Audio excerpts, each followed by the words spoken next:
बिस्मिल्लाहिर्रहमानिर्रहीम। अस्सलाम वालेकुम।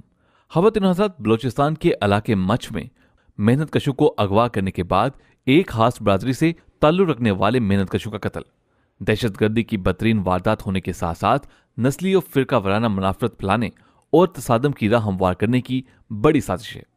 बलोचिस्तान में हजारा बरादरी सालों से अदम तहफ़्फ़ुज़ का शिकार है। दहशतगर्द और मुल्क दुश्मन अनासर ताक लगाकर उन्हीं को निशाना बनाते हैं। हर वारदात की अलग मनसूबाबंदी से इस अमल के पस पर्दा बैरूनी कुव्वतों और गैर मुल्की एजेंसियों के हाथ होने का इम्कान तकरीबन यकीनी है। इस मर्तबा एक शिदतपसंद तंजीम ने 11 मेहनतकशों के कत्ल और बाकियों को जख्मी करने के बेहमाना अमल की जिम्मेदारी कबूल की है, जिसके बायस इसे फिरका वराना रंग देने की साजिश वाज़ेह हो चुकी है। लेकिन हजारा बरादरी कबल नजीबी और इस सानहे के बाद भी इस वाक़े को फिरका वराना रंग नहीं दे रही, बल्कि इसे हुकूमत की जानिब से अपने तहफ़्फ़ुज़ के इक़दामात की नाकामी करार दे रही है।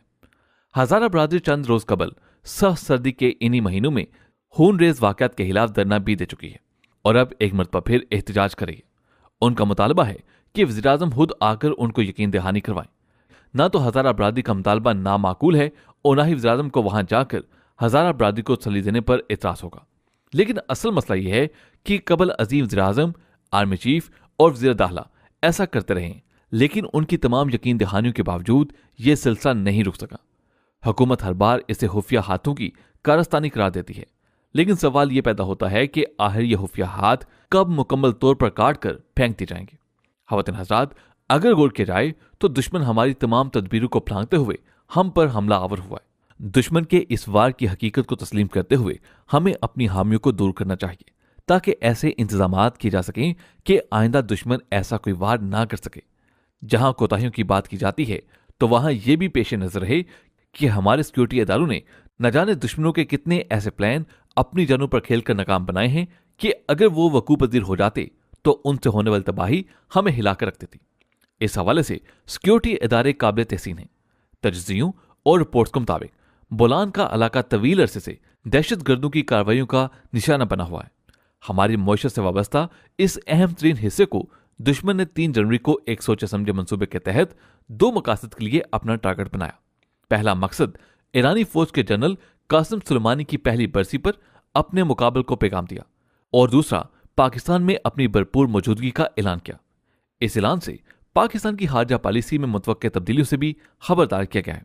अपने नक्शों को सामने रखते हुए हमें चमालांग, मारगट, मारवाड़, हरनाई और दक्की में इंतहाई सख्त और अलर्ट सिक्योरिटी हिसार कायम करना होगा, वरना BLA और दूसरी कलदम दहशतगर्द तंजीमें यहां काम करने वाले कारकुनों पर मजीद हमले भी कर सकती हैं।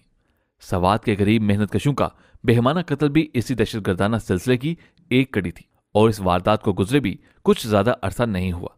दोस्तों, जिस इलाके में ये वारदात की गई उससे लगता है कि दुश्मन ने इसकी बाकायदा मनसूबाबंदी की और मच के इलाके गश्तरी से कारकुनों को उनके क्वार्टरों से उठाकर पहले उनकी पहचान की और फिर उनमें से 11 मजदूरों को अलग करते हुए करीबी पहाड़ियों में ले गया, जहां हाथ पांव बांधकर उनको तेज धार आले से एक एक करके कत्ल कर दिया गया। उनकी दर्दनाक चीखों से दर्रा बोलान देर तक गूंजता रहा। उन 11 कारकुन शुहदा में मुश्ताक हुसैन नामी एक स्टूडेंट भी शामिल था, जिसने 1053 नंबर लेकर बलोचिस्तान बोर्ड में तीसरी पोजीशन हासिल की और अपने तलीमी एहराज पूरे करने के लिए कानकुनी करता था। गरीब, मजबूर और मुफलिस 11 मेहनतकश कानकुनों का कत्लेआम महज 11 इंसानों का ही नहीं, बल्कि हमारे पूरे मुआशरे, हमारे कानून और कानून नाफिज करने वाले अदारों के वकार का भी कत्ल है।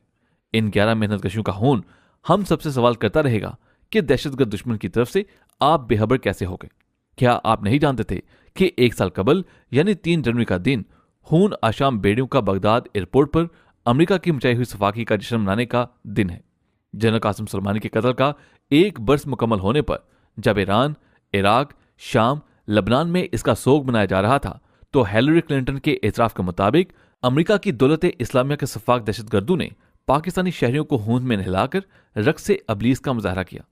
बगदाद एयरपोर्ट के करीब अमेरिकी ड्रोन हमले में ईरान के स्पेशल फोर्सेस के कमांडर सुलेमानी और उनके साथियों के कत्ल को गश्तरी की पहाड़ियों में ताज़ा किया गया। सवाल यह है कि क्या किसी को भी अंदाजा नहीं था कि इसराइल और पाकिस्तान के दुश्मन ममालिक अपने मोहरों के जरिए पाकिस्तान और ईरान के दरमियान बढ़ते हुए बरादराना ताल्लुकात को अपने हंजरों की तेज दहारों से काटने और पामाल करने की कोशिश करेंगे। दोस्तों, दौलत इस्लामिया नामी दहशतगर्द तंजीम, जिसने 11 गरीब मेहनतकशों को बेदर्दी से ज़बह करने की जिम्मेदारी बड़े फहर से कबूल की है, को किसने जन्म दिया था? इसका इंशाफ तो हिलरी क्लिंटन अपने एक इंटरव्यू में कर चुकी है। बदकिस्मती देखिए कि हिलरी क्लिंटन अगर डीप स्टेट का इल्जाम पाकिस्तान पर लगाए तो वो दुरुस्त, लेकिन जब वो ये कहे कि दाइश और दौलत इस्लामिया जैसे दहशतगर्द अमेरिका ने तश्कील दिए, तो वो इसराइली कंट्रोल मीडिया की नजरों में झूठ हो जाता है। उन दहशतगर्दों के सरपरस्त कितने भी ताकतवर क्यों ना हो, उसने हमारे मुल्क पर हमला करके हमारे 11 शहरियों को कत्ल ही नहीं किया, बल्कि हमारी हमीयत, हमारे कानून, हमारी खुद मुख्तारी और हमारे तमाम हिफाजती हसार को चैलेंज किया है। ये 11 कारकुन कोई साए नहीं थे कि चंद कदम चलने के बाद गायब हो जाएं। ये हमारे जिस्म का हिस्सा और पाकिस्तान की पहचान थे।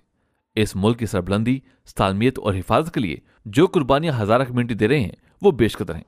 इस मुल्क की सरहदों के हर हिस्से पर उन्होंने अपने खून से आबियारी करते हुए सरहदों को नई जिंदगी और तवानाई दी है। अब तक दुश्मन की जानिब से दहशतगर्दी की बेहमाना वारदातों में कभी हमारे वकला, कभी सिक्योरिटी फोर्सेस के अफसर और जवान, कभी मासूम शहरी और कभी बेगुनाह मजदूर शहीद होते रहे। अगर कहीं खुफिया इतलात पर सिक्योरिटी इदारे बर वक्त कार्रवाई करें तो सिरी वास्तव ग्रुप के चेले आसमान सर पर उठा लेते हैं। कौन नहीं जानता कि बलूचिस्तान में खुम्बियों की तरह उगने वाले डिजिटल चैनल्स के बेस में मुनज़्ज़म नेटवर्क्स काम करें, जो पल पल की खबरें और इतलात रियासत मुखालिफ कुव्वतों को फ्राहम करके आसान टारगेट्स की निशानदेही करते हैं। अगर ऐसे लोगों को तमाम तर सबूतों समेत गिरफ्तार किया जाए तो नाम नेहाद तंजीमें ये कहते हुए शोर मचाना शुरू कर देती हैं कि हुकूमत मीडिया को निशाना बना रही है। प्यारे पाकिस्तानियों, दहशतगर्दों का बलूचिस्तान में मश्क के इलाके में पहुंचना और फिर वहां बनाए गए रहायशी क्वार्टरों में जाकर उन क्वार्टरों में मौजूद कारकुनों को शनाख्त के बाद करीबी पहाड़ियों में ले जाना और फिर उनके हाथ पांव और आंखों पर पट्टियां बांधकर उन्हें बेदर्दी से ज़बह कर देना कोई मामूली बात नहीं। हकीकत यह है कि यह खून इंसाफ मांगता है। यह खून इस मुल्क की तरफ बढ़ने वाले दुश्मन के उन हाथों को कुचलना चाहता है। इसलिए हर उस हद तक जाना होगा जो किसी भी मुल्क की सालमियत और खुद मुख्तारी के लिए जरूरी होती है। अगर मौका वारदात का जायजा लिया जाए तो यह जगह हाईवे से तकरीबन 10 किलोमीटर दूर पहाड़ों के अंदर वाक़ है। दहशतगर्दी की खौफनाक कार्रवाई ऐसे ही नहीं की जा सकती। इसके लिए बाकायदा मंसूबाबंदी और कई कई दिन तक रैकी की गई होगी, जिसमें मुकामी मदद भी शामिल हो सकती है। सबसे अहम सवाल यह है कि इन दहशतगर्दों की गाड़ियां वहां तक कैसे पहुंची? क्या यहां कानून के निफाज के जिम्मेदार इदारों के एहलकार तैनात नहीं थे? अगर थे तो इतने इंतजामात के बावजूद दुश्मन अपने मजमूम इरादों में क्यों कर कामयाब हो गया? ये वो सवालात हैं जिनका हमें जवाब तलाश करना होगा, ताकि आइंदा हम दुश्मन की साजिशों को न सिर्फ नाकाम बना सकें बल्कि ये वार दुश्मन पर पलटा भी सकें। दोस्तों, आज की वीडियो में बस इतना ही। हमें उम्मीद है कि आज की वीडियो आपको पसंद आई होगी। आपसे मुलाकात होगी अगली वीडियो में। तब तक अपना बहुत सा ख्याल रखिएगा। अल्लाह हाफिज।